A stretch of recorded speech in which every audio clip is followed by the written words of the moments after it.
Guess who got brands talking? Brandlive.co.za. Brandlive.co.za, back on attack because we are black like that. Anyway, my name is Thando Mangaliso. As you know, it's Friday, 12:30, Fashion Blueprint. We got brands talking because in the end of the day, the solutions that we are all find, the solutions that we need to solve all our problems come and lie within ourselves. I'm not flying alone today. Not only do I have my beautiful wife with me, but I got my little baby girl, Imani Mangaliso, the reason for my being, the reason that I am married, the source of so much joy and inspiration. How are you, my lovey? I'm good, and you, Dada? All good, all good, all good. And how's holiday? Holiday's great, relaxing, just time to myself, time to collect my thoughts, you know, all those good things in life. Yeah, and time to do uncool things like hang with your parents. Nah. Who are, by the way, very cool. So They don't are, even, sure. don't even trip like that. And yourself, my cookie, how are you, my love? Thank you, Scully. I'm good. That was really hilarious. Welcome, Lemani. Hello, Good Mama. to have you. Oh, thank you for having me. Thank you, everyone. Welcome to the Fashion Blueprint. Thank you for joining us another week, another exciting week, another emotional week in our country. Lots to chat about. But hey, let's get things going. Yeah, I know we need to get things going. I'm sure everyone by now has seen the Adam Katsavelos video where he said he was at the beach and how excited that he was that he couldn't see a single K in sight, basically. It's one of those where very reckless, very, very, very immature, and social media. You think you're shooting a video for yourself and for your friends, but in the end, the truth will come out. Like It's on expose. yeah, no, inyani is puma. Social media is like that. Inyani ekugqibeleni iyaphuma. No, You know what I mean? Really shocking and quite pathetic and sad that there you are. You should have been enjoying yourself.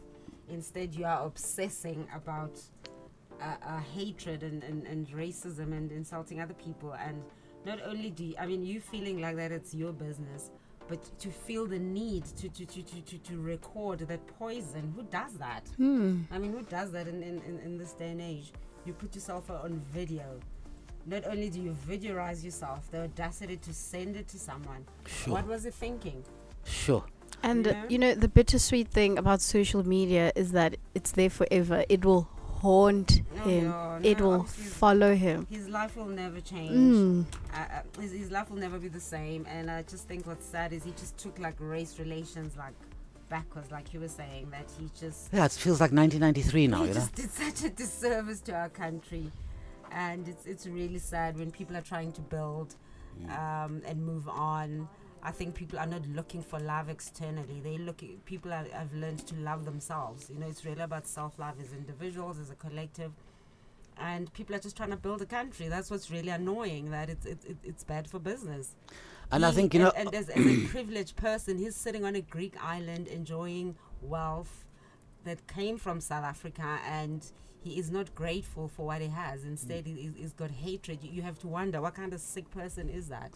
And if you consider, the family make all the sauces, and if you think of FMCG, from FMCG goods here in South Africa, 70% of your business is going to be from black people. So it's just something that I just don't understand. And I think, unlike before, obviously we've had these traumatic experiences. I think every single person in this country was touched. I think it took it to the next level, because also I think people have got stereotypes that racism will come from poor people who maybe might speak Afrikaans, who live in a funny dorpie, Slightly inbred.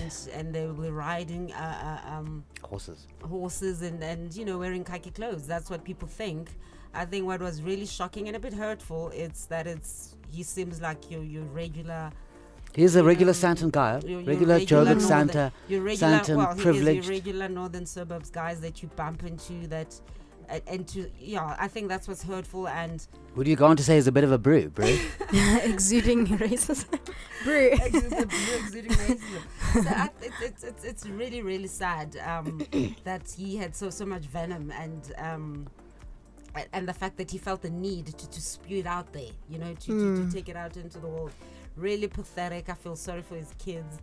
I really feel sorry for anyone who's got anything to do with him, who will just get some of this backlash. But the most important thing is, then what? He has said it, and then where do we go from here? I think the full might of the law must come down on him. He should almost be banned from this country. It's just intolerable. It's. I think the people will make his life so ungovernable that he will make the decision on his own. I also think he's gonna be so famous that he will never go outside without wearing a disguise. He might even have to change his name. The headlines this morning already say his whole family's been blacklisted. Apparently, I've seen all over Twitter. So many companies are pulling out. Abandoning. He's been disowned by his family, or not disowned, cut off from the money and everything. Because money is the only thing that people respect, if truth be told. Yeah. I mean, to go out there and make huge statements, and okay, it's one thing, but I mean, I would listen to statements all day long if nobody was affecting my pocket. So I think the way to deal with people like that is to really hit them in the pocket, hit them where it counts. Yeah, no. I mean, literally. Yeah, their family in every business. way. Their family business is St. George's Fine Foods, and they just do a lot of sauces. And I think it's Spar and Pick and Pay have pulled out immediately. And Butcher Girls, you know that Yes. company. Yeah, with the the Butcher green- Grill in Sandton, the Sandton, restaurant. They've already pulled out, and Nando's, all of them. It's really sad, really unnecessary. And I suppose it's all about healing. And moving on and finding ways to just have honest conversations. I think what it also does is it's telling South Africans that we must have honest conversations about the past. And just my only thing is that if you, what's hurtful also is that there are other people out there who are defending him. And my whole thing is, if you can't condemn it, then don't defend it. If it hurts somebody else, stay away from it. No different from when H&M had those monkey T-shirts. And I mean, I was speaking to some people, and you also read comments like people like, oh no, what's so offensive? We think monkeys are cute. I love monkeys. Really, really offensive. It's the historical connotation with it that. Sure, I mean, you're offended and somebody tells you how to cry. I think if it hurts somebody, pain is pain. And you can't tell somebody, a victim, how they must feel about what they're feeling. I think if keep it to yourself. This is what we're saying, that don't ruin it for other people. People are trying to build a country. Nobody's looking for hugs and love and all that. Like I say, honestly, I think people are beyond that. People just want to build a good country where we can all live and have fun and respect each other, regardless of your color. Nobody cares really. And never ever call a black man a monkey. I think that's just and the K word and the monkey thing are just and when black people are offended by the way, by the H&M T-shirts, let them be. Let them be. As the Dalai Lama once said, if you can't help them, please don't hurt them. Don't say hurtful things. I stay away from certain things because, if truth be told, I don't know actually what it's like to be white or to be anything other than a black person. So I can never say how they must feel or how anyone must feel. I don't know what it's like to be a man.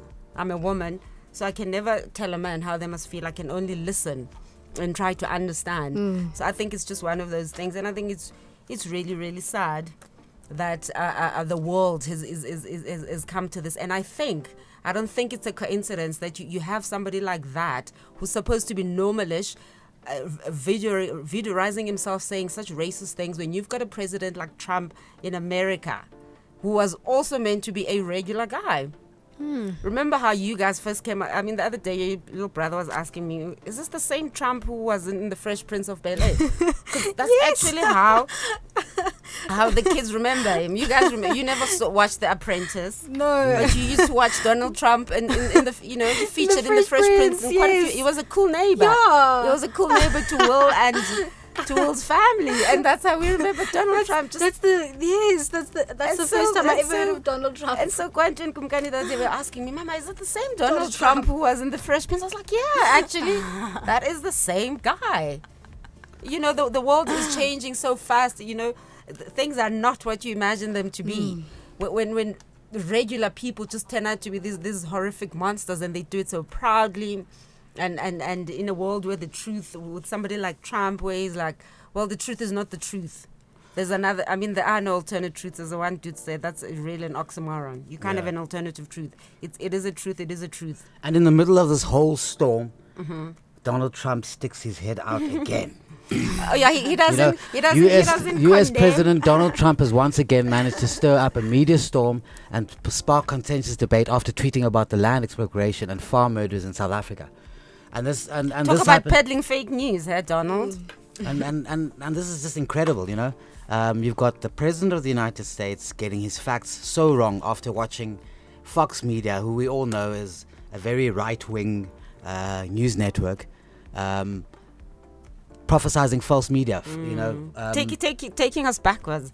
I mean, we live in South Africa. It's a normal place. He talks about fake news. This is fake news at the highest level. Yeah, I know. It's The highest level. You know, and you've seen that, I think the rand slumped again towards the dollar. You know, we were sitting at 13, I think, at the beginning of the week. Now we're sitting at, I think, 14.58 Well, he's in a matter of a day. I would say that he's diverting his attention from his own problems. The walls are closing in on him. It's if I were American, I'd be looking at my president thinking, you know, what kind of office are we running here? No, definitely. I mean, he's got that whole scandal with his lawyer paying hush money to prostitutes, and him actually giving the go-ahead. And the fact that the American economy is doing well, everyone is willing to ignore everything that Trump is doing. Whereas I think you can have both. You can have a good president and an economy that is doing well. It is not just Trump. To have an economy that is prosperous, it takes a good, solid foundation, which started years ago when Obama and them inherited a government that was almost bankrupt, and they had to actually put it back together and do all those bailouts. No, definitely. But obviously he's taking the credit for himself. It's definitely off the back of Mr. Obama. You know, if you think of the legislation that was put in, I mean, a simple thing where 8 years ago, America was importing, I think, 60% of its oil.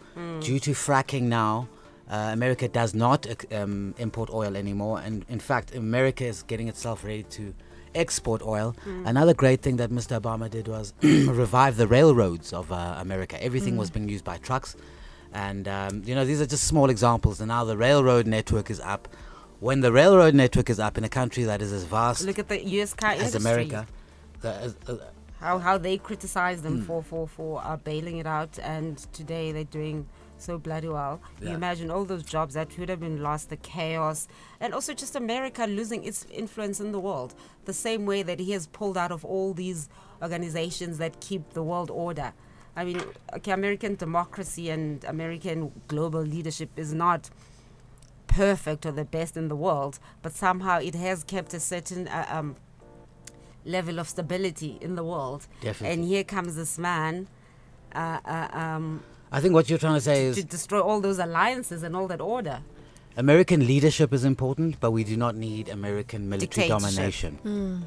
I think I that's, guess. that's the most No, important I thing. just- Because the world needs a strong America, either way.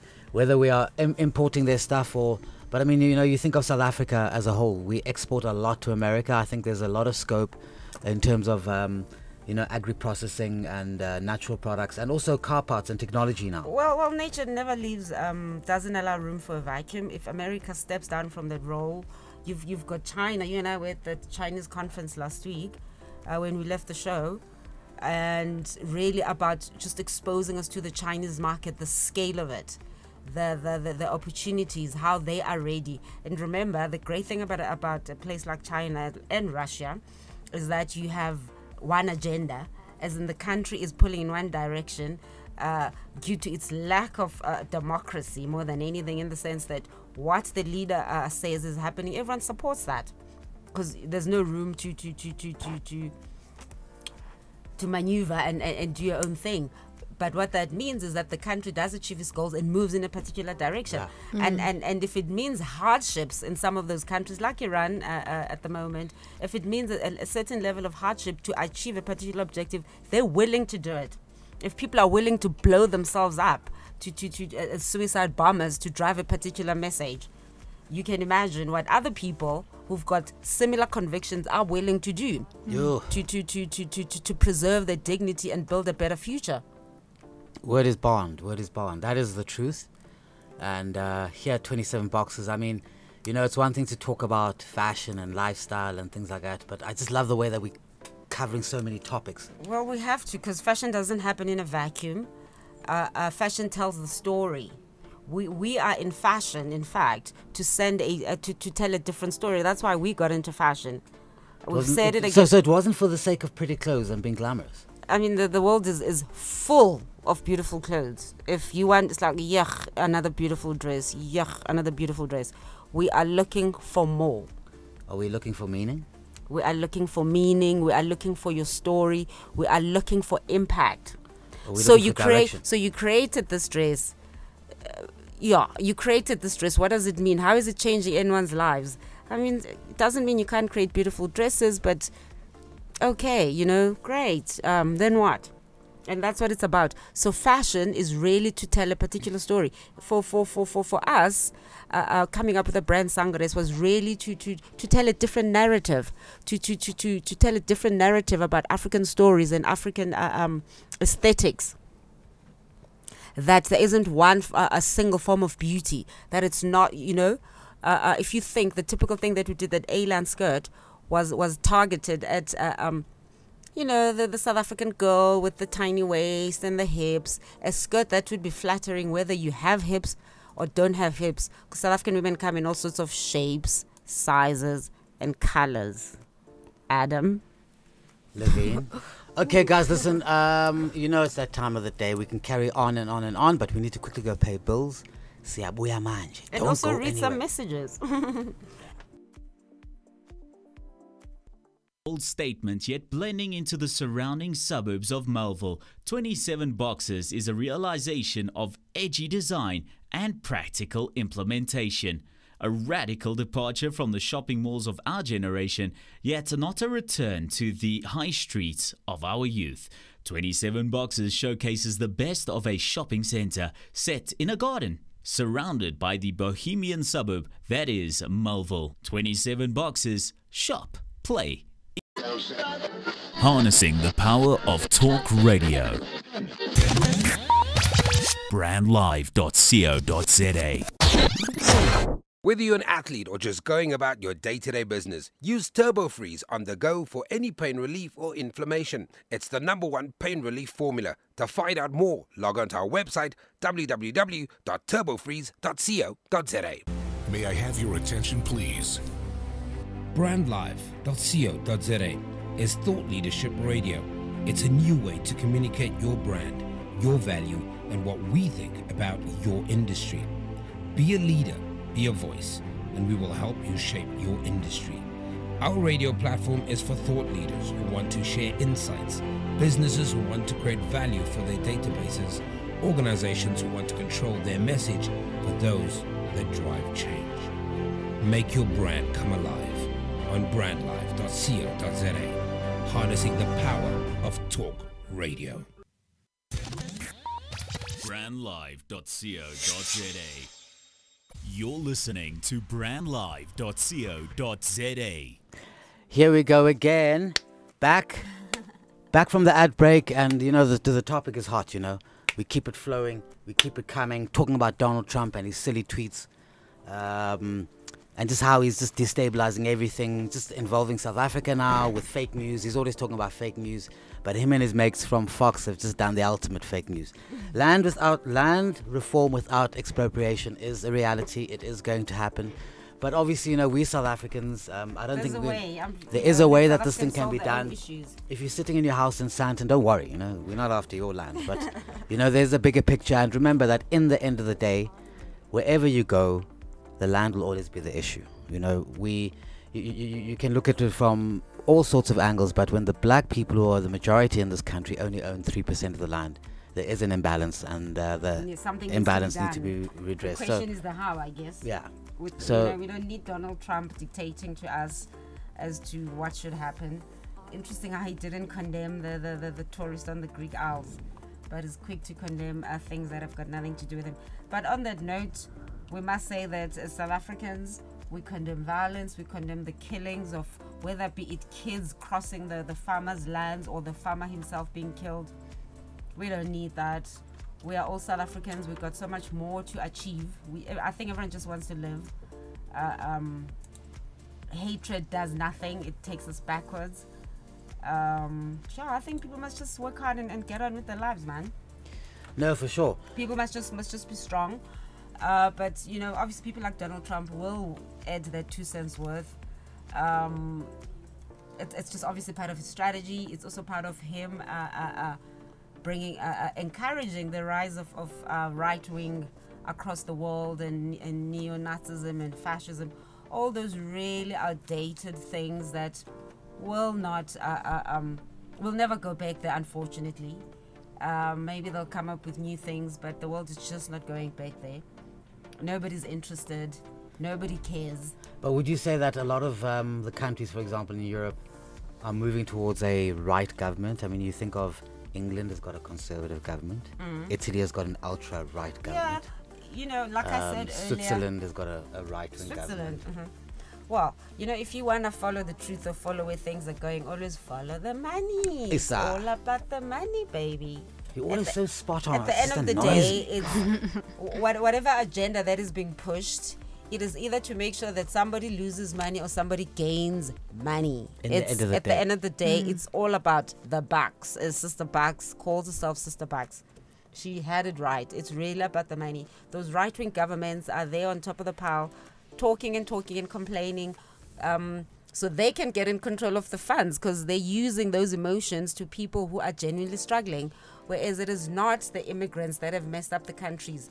It is their own governments who mess up their countries. If your country is not doing well, you can't go blame people who don't make decisions in your country. They don't even vote. No, for sure. They do the most menial of jobs, and now somebody convinces them that it is because you got so many immigrants that your country's doing badly. But immigrants don't run those countries. And having said that, maybe the immigrants should also consider coming back to Africa and building Africa. Yes. The truth be told, our governments must do better, so people don't always think they have to go to Europe for a better life.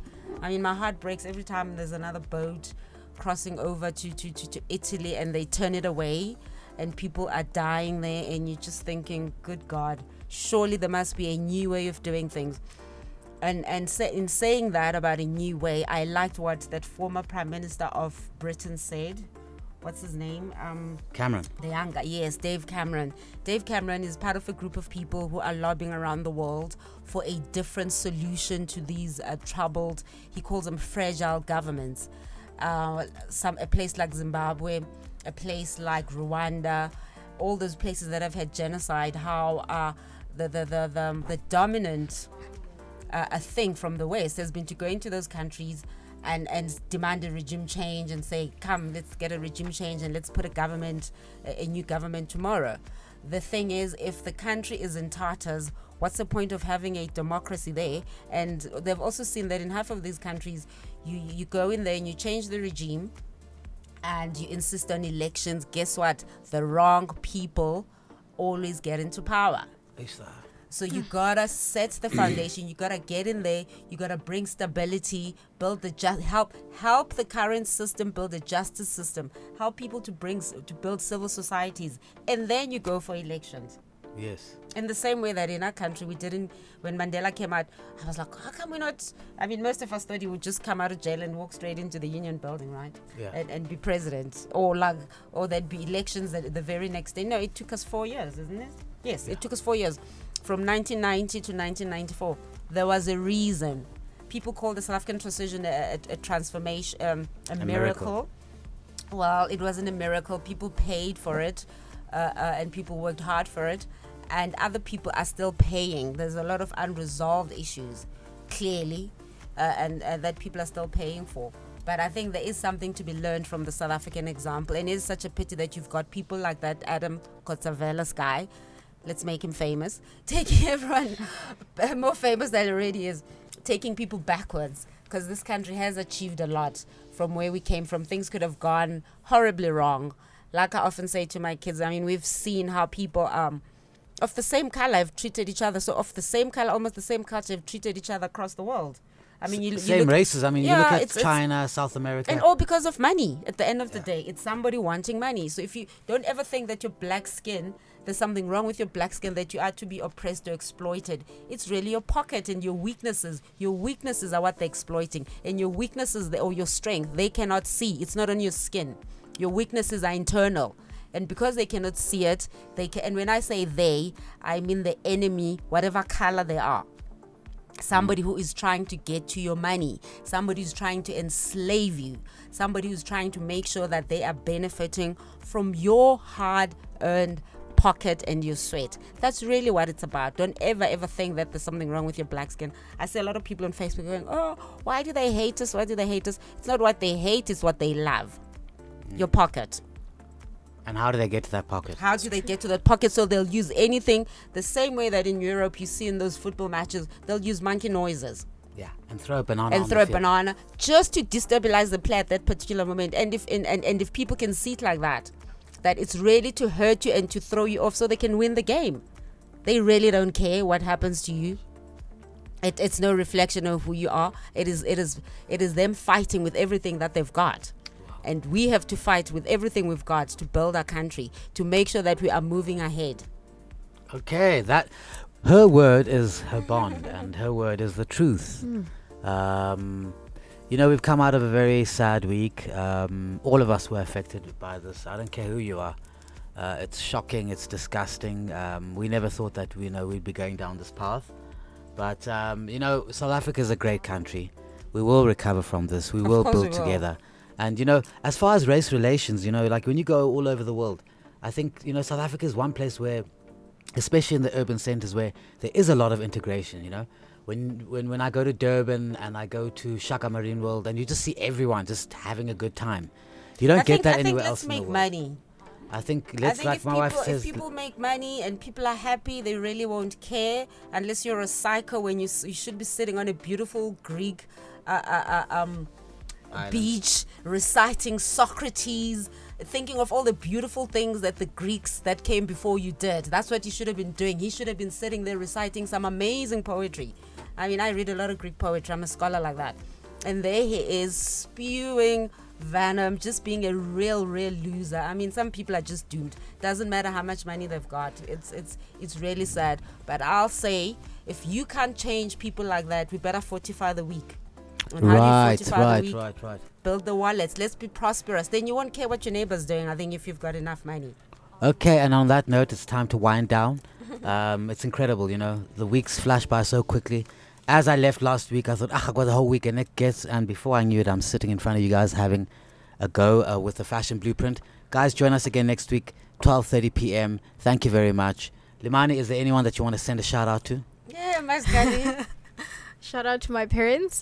It's really exciting to be here and just see what you guys do, because I usually watch the live when I'm at home or at school, whatever, and it's actually really just nice to be here and just to be a part of the conversation, just to listen, So thank you. Love you too. You're amazing. Love you, my girl. Bye. And thank you for joining us. Thank you to everyone. We do our best. We wanted to actually share some details about the China Expo that we went to. We think it's quite relevant. The exciting opportunities, even if you don't go this time, there's so many amazing things that are happening in terms of building trade. As we said, the best thing we can do is just build the country, make it stronger, make sure that we are a winning country. We get the hugs later. South Africans will love each other once there's more money. Live from 27 Boxes in the heart of Melville, this is brandlive.co.za.